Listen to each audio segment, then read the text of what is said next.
tankers, I've had doubles, so I can get those again. Not a big deal, but so yeah, I mean, so if the coils doesn't work out, I mean, I have that PTO. I can go down and get my hazmats and my tankers, and you don't have to buy those because usually those are all company owned anyway, and you just haul their equipment, and there's some pretty good money in that. There's a lot of them around here, see, around this area. So The tankers, yeah, a lot of pneumatics and tankers and stuff like that, and bottom dumps, stuff like that. Oh, that's a covered wagon, wasn't it? That's not a cover wagon, that's a grain hauler. Oh. I don't like grain hauling because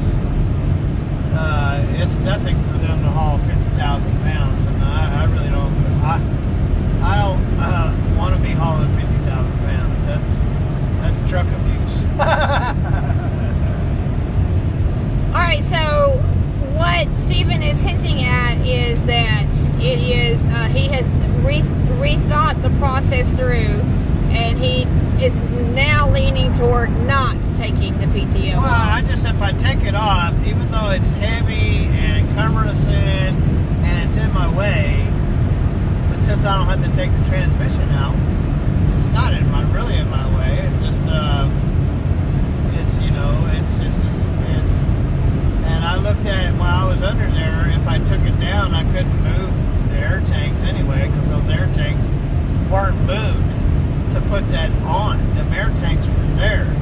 And I got to thinking the reason, the difference is that my other Freightliner was a 132.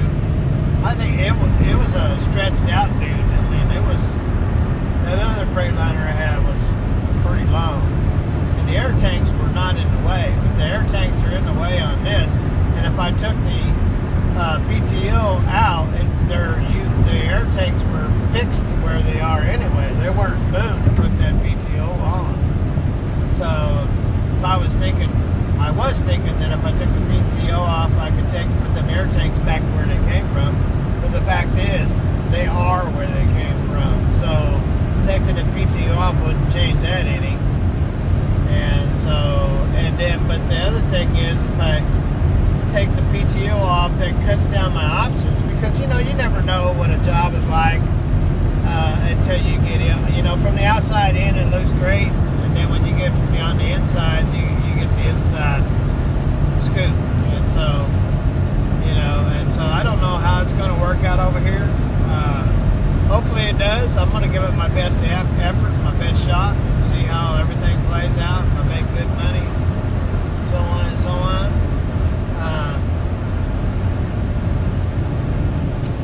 Then hey, that's great. But if I don't, then I have the options with that PTO to go do another job. And like I said, I got my Twig card now. I can get my hazmats and my tankers, and I can do pneumatic work. There's lots of work around here between here and Missouri to do that kind of stuff, so I can do that too. I'm Big Belly. And I'm Bumbles. And we are Big Belly Bumbles. Bumbles.